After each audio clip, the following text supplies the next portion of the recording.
أعزائي طلاب أولى إعدادي، أهلا بيكم. هندرس مع بعض النظم البيئية في قارة أفريقيا. وزي ما احنا عارفين إن قارة أفريقيا مقررة علينا الترم ده بكل حاجة فيها، فاحنا هندرس مع بعض الأماكن البيئية اللي موجودة في قارة أفريقيا ونعرف فين أماكنها، زي نظم الغابات ونظم الحشائش وكمان النظم البيئية المائية في أفريقيا. وأول حاجة هندرسها مع بعض هي نظم الغابات اللي موجودة في أفريقيا. رقم 1 وهي الغابات المدارية المطيرة، أو بنسميها الغابات الاستوائية. الغابات الاستوائية دي بتكون بالقرب من خط الاستواء، فعلشان كده بنسميها بالغابات الاستوائية. وزي ما ظهر قدامي على الخريطة، الجزء اللي باللون الأخضر دي الغابات المدارية المطيرة. طيب فين أماكنها؟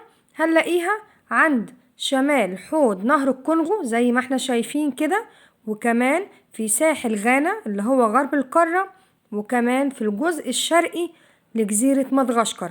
إذن لو جالي في الامتحان ورقم لي أي منطقة من المتظللة باللون الأخضر وقال لي دي غابات إيه، يبقى الغابات المدارية المطيرة أو الغابات الاستوائية. بتتميز بإيه الغابات المدارية؟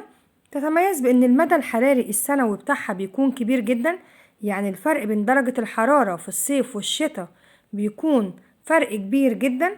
كمان بتتميز بالمطر الغزير طوال العام، وكمان الرطوبة فيها بتبقى مرتفعة جدا بسبب كثرة التبخر. بالإضافة إلى أن الأشجار اللي بتنمو في الغابات المدارية زي أشجار المهوجني والكاكاو والموز والمانجو وكمان المطاط. والحيوانات اللي بتعيش فيها بقى حيوانات كتير جدا، الحيوانات اللي بتمشي واللي بتتسلق، وكمان حيوانات مفترسة زي النمر والقرد والتماسيح والأفاعي. كل دي حيوانات بتعيش في الغابات المدارية. وكمان التربة فيها بتكون لونها أحمر. ليه؟ لوجود أكاسيد الحديد بيها.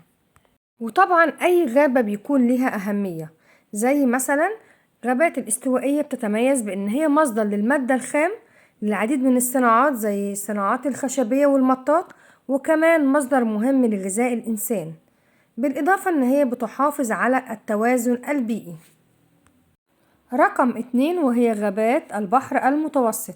وزي ما احنا شايفين في الجزء المتظلل على الخريطة إن هي بتقع في الساحل الشمالي الغربي لقارة أفريقيا، بالإضافة كمان إلى منطقة الكاب. وتتميز غابات البحر المتوسط إن هي دائمة الخضرة. طيب ليه؟ بما تفسر. لأنها طبعا بتتكيف مع الظروف المناخية اللي هي موجودة فيها، فعلشان كده هنلاقي إن النباتات هناك لها جذور عميقة وأوراق صغيرة. طب من أهم أشجارها إيه؟ زي نبات أو أشجار الأرز وكمان الصنوبر والبلوط الفليني، بالإضافة إلى الحيوانات اللي بتعيش هناك زي الأغنام والماعز والثعالب. كل دي حيوانات بتعيش في غابات البحر المتوسط. تتميز إن التربة هناك لونها ما بين اللون الأحمر والبني والأسود، طبعا لأنها فيها مكونات عضوية، بالإضافة كمان لوجود أكاسيد الحديد ومواد عضوية غير متحللة، علشان كده بيكون باللون البني. وطبعا أهميتها إن هي بتكون مصدر للغذاء، وكمان بيربى فيها الأغنام والماعز، وكمان مناطق سياحية ومناطق للصيد. بالإضافة إن الغابات بصفة عامة بتساعد على امتصاص كمية كبيرة من الكربون وتحسين أو تنقية الهواء اللي حوالينا. ثانيا الحشائش في قارة أفريقيا. والحشائش بتنقسم إلى 3 أقسام. أول قسم عندنا أو أول نوع من الحشائش وهي الحشائش الحارة وبنسميها السافانا. تاني نوع وهي الحشائش المعتدلة وبنسميها الاستبس. تالت حاجة وهي نظام الصحاري الحارة. هندرس كل واحدة على حدة ونفهم فين مكانها على الخريطة وكمان أهم الخصائص اللي بتتميز بيها. وزي ما ظهر كده قدامي على الخريطة، الحشائش الحارة وحشائش المعتدلة وكمان الصحاري الحارة. هناخد خريطة ونشوف فيها الحشائش الحارة زي ما ظهرت قدامنا كده، ودي بتكون موجودة كلما بعدنا عن خط الاستواء شمالا أو جنوبا. علشان كده كمان احنا بنسميها بيئة انتقالية، يعني هي وسط ما بين الغابات المدارية المطيرة، وكمان ما بين الصحاري الحارة.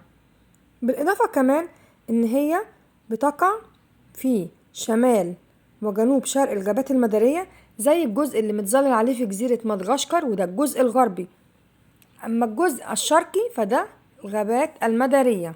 تتميز بارتفاع الحرارة طوال العام أكتر من الغابات المدارية، ده طبعا لأن كثافة النباتات هناك أقل من الغابات المدارية، فعلشان كده أشعة الشمس بتكون ساطعة طوال العام، بتكون أكتر ارتفاعا.